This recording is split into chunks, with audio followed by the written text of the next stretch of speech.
नमस्कार। आज के वीडियो में हम लोग व्यष्टि अर्थशास्त्र के साथ साथ समष्टि अर्थशास्त्र का परिचय, क्षेत्र, विषय वस्तु, महत्व एवं व्यष्टि समष्टि अर्थशास्त्र की सीमाएं या दोष के बारे में जानेंगे।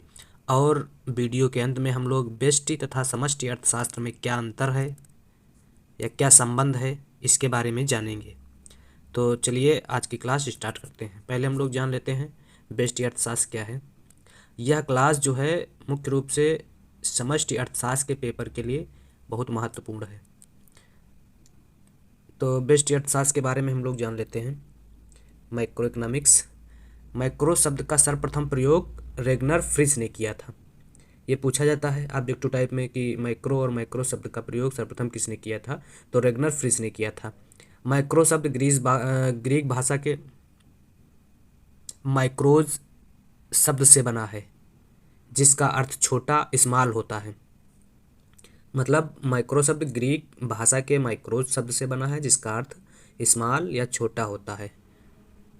अब व्यष्टि अर्थशास्त्र एक महत्वपूर्ण आर्थिक निकाय के विभिन्न घटक अंगों, व्यक्तिगत इकाइयों तथा व्यक्तियों के छोटे छोटे समूहों के आर्थिक व्यवहारों का अध्ययन है। यही व्यष्टि अर्थशास्त्र कहलाता है। अब व्यष्टि अर्थशास्त्र की बोल्डिंग ने क्या परिभाषा दी?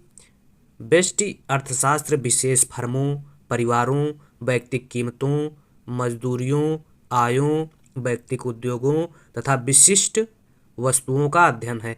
अर्थात एक प्रकार से हम कह सकते हैं व्यष्टि अर्थशास्त्र जिसमें व्यक्तिगत फर्मों, व्यक्तिगत इकाइयों, व्यक्तिगत कीमतों और मजदूरियों, सारी व्यक्तिगत एक छोटे स्तर पर सारी चीज़ों का अध्ययन किया जाता है, तो उसे क्या कहते हैं? व्यष्टि अर्थशास्त्र। अब व्यष्टि अर्थशास्त्र के परिचय के बाद हम लोग व्यष्टि अर्थशास्त्र के क्षेत्र जान लेते हैं। क्या है व्यष्टि अर्थशास्त्र के क्षेत्र? तो क्षेत्र में पहला उपभोक्ता की बचत के बारे में, उपयोगिता, उत्पादन संरचना, लागत, उपभोग, वस्तु मूल्य निर्धारण, आगम, विनिमय, साधन मूल्य निर्धारण और आर्थिक कल्याण, ये इतने व्यष्टि अर्थशास्त्र के क्षेत्र हैं। आगे व्यष्टि अर्थशास्त्र का क्या महत्व है इसके बारे में जान लेते हैं, पढ़ेंगे। व्यष्टि अर्थशास्त्र का महत्व इम्पॉर्टेंट है। व्यष्टि अर्थशास्त्र का महत्व तो आर्थिक विश्लेषण में प्रारंभ से ही व्यष्टि भावी आर्थिक विश्लेषण का महत्वपूर्ण स्थान रहा है। आर्थिक विचारों में कीन्सियन क्रांति के पहले व्यष्टि आर्थिक विश्लेषण को महत्वपूर्ण स्थान प्राप्त था।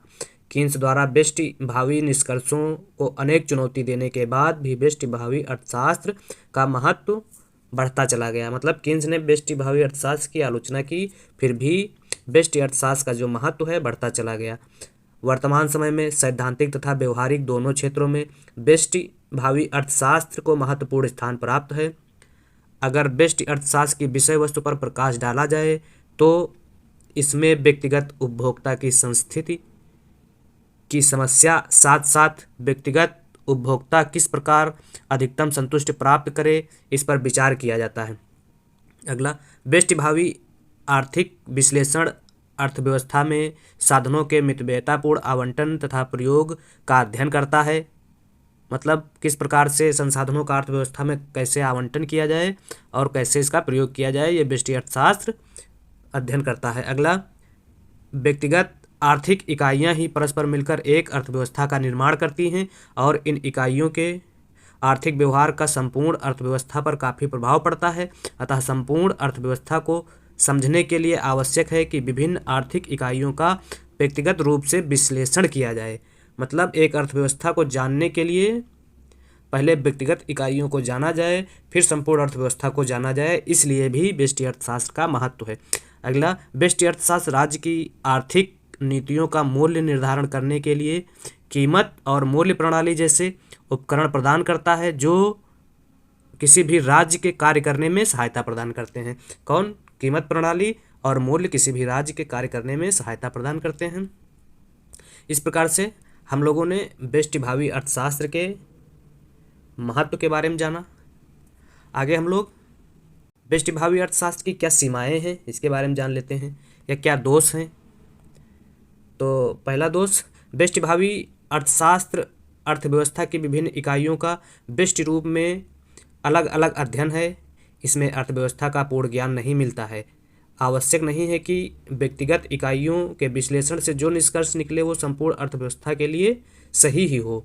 उदाहरण के लिए, व्यक्तिगत दृष्टि से बचत करना ठीक है, पर यदि समष्टि स्तर पर सभी व्यक्ति बचत करना आरंभ कर देते हैं तो संपूर्ण अर्थव्यवस्था में व्यय की मात्रा कम हो जाएगी और उत्पादन रुक जाएगा। मतलब कुछ काम ऐसे होते हैं जो व्यष्टि स्तर पर महत्वपूर्ण होते हैं और कुछ काम ऐसे होते हैं जो समष्टि स्तर पर महत्वपूर्ण होते हैं। वही इसमें बताया गया है कि समष्टि स्तर पर अगर पूरी अर्थव्यवस्था के लोग बचत करने लग जाएंगे तो अर्थव्यवस्था में मांग कम हो जाएगी, और मांग कम हो जाएगी तो उत्पादन क्रिया क्या होगी, धीरे धीरे रुक जाएगी। अगला क्या सीमा बताई गई है इसकी, व्यष्टि अर्थशास्त्र अन्य बातों के समान रहने एवं पूर्ण रोजगार की कल्पना पर आधारित है जो अवास्तविक है। ये मान्यताएं हैं व्यष्टि अर्थशास्त्र की, अन्य बातों के समान रहने पर मान्यता ली जाती है और पूर्ण रोजगार की मान्यता ली जाती है। तो ये जो क्या है, दोनों मान्यताएं अवास्तविक हैं। यह भी एक इसकी आलोचना या सीमा कह सकते हैं। तीसरी, कुछ ऐसी आर्थिक समस्याएं हैं जिनका अध्ययन व्यष्टिभावी विश्लेषण के द्वारा किया ही नहीं जा सकता, जैसे मौद्रिक नीति, वित्तीय नीति, राष्ट्रीय आय का निर्धारण, समग्र राष्ट्रीय आय के विभिन्न वर्गों के बीच वितरण की समस्या। मतलब मौद्रिक नीति, वित्तीय नीति और राष्ट्रीय आय का निर्धारण जैसी आर्थिक समस्याओं का जो है जिक्र या वर्णन या उल्लेख व्यष्टि अर्थशास्त्र में किया ही नहीं जा सकता है। इस प्रकार से ये सबसे प्रमुख आलोचना या कमी कह सकते हैं व्यष्टि अर्थशास्त्र की है।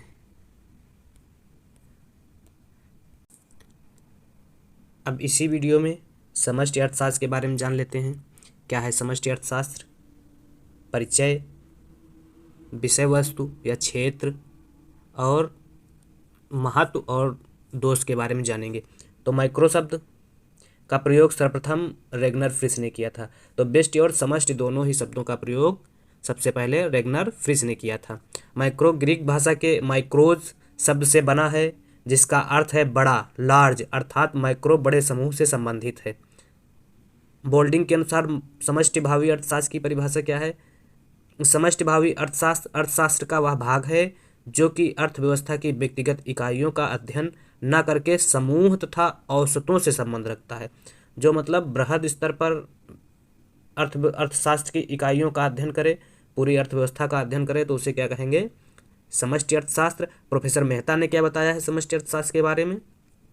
संपूर्ण अर्थशास्त्र संपूर्ण निकाय का अर्थशास्त्र है और व्यष्टि अर्थशास्त्र इस निकाय के संगठक का अर्थशास्त्र है।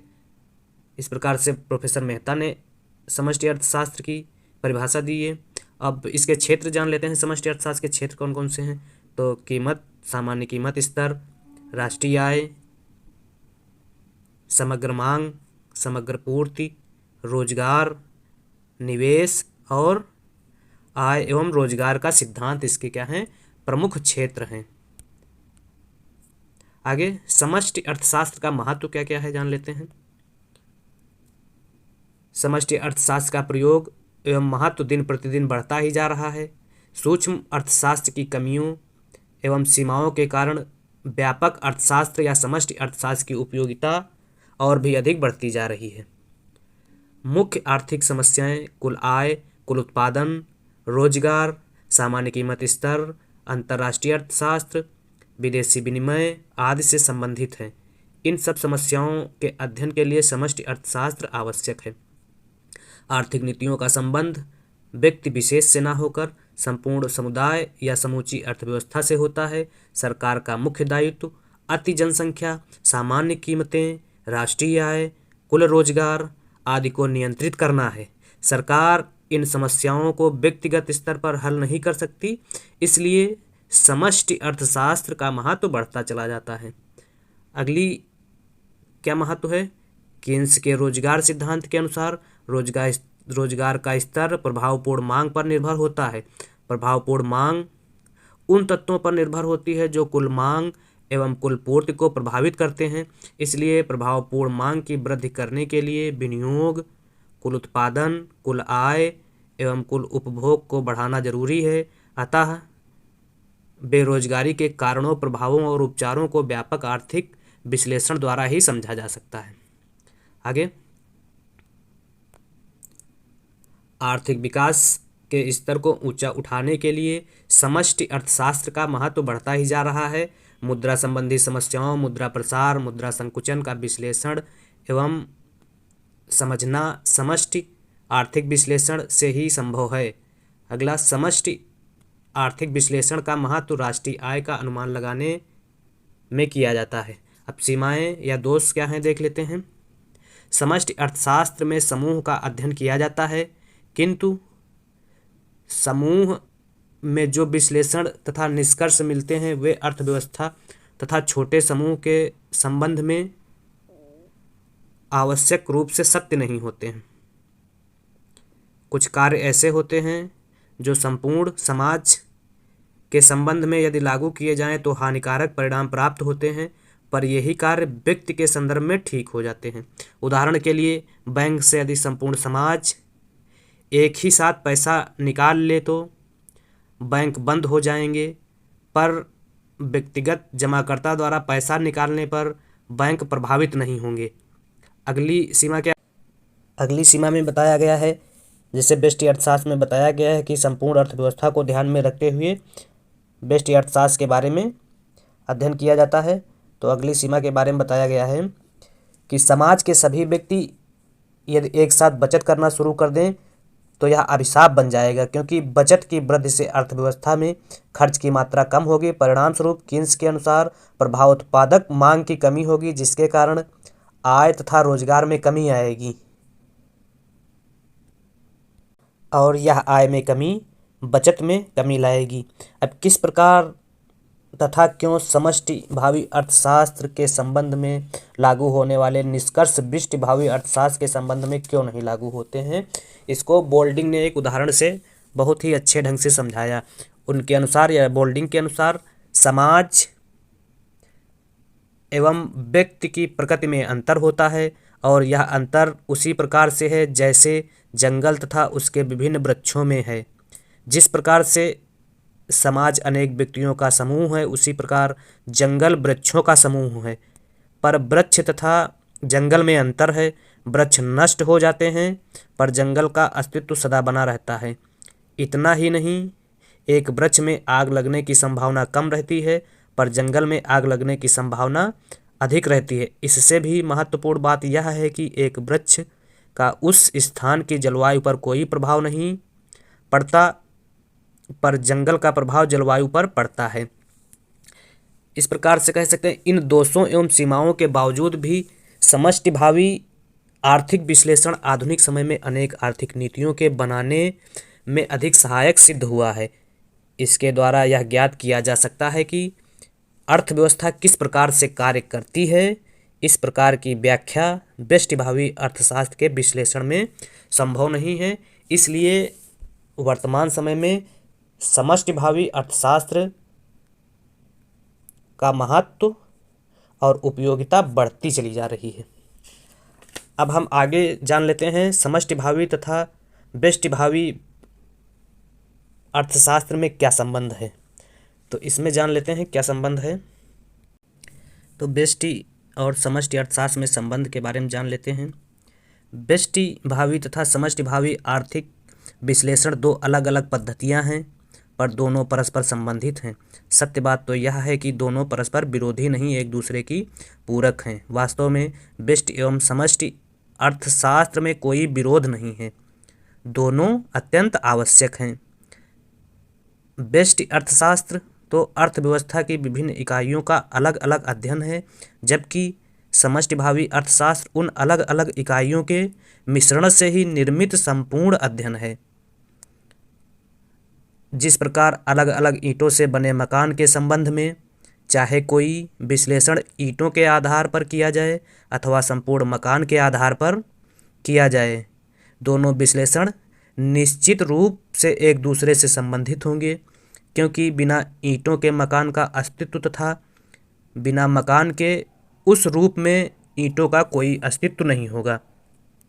इस प्रकार से हम कह सकते हैं कि व्यष्टि भावी और समष्टि भावी आर्थिक विश्लेषण अर्थशास्त्र के विभिन्न सिद्धांतों को जानने की पद्धतियां हैं तथा ये एक दूसरे के विरोधी नहीं, एक दूसरे की पूरक हैं।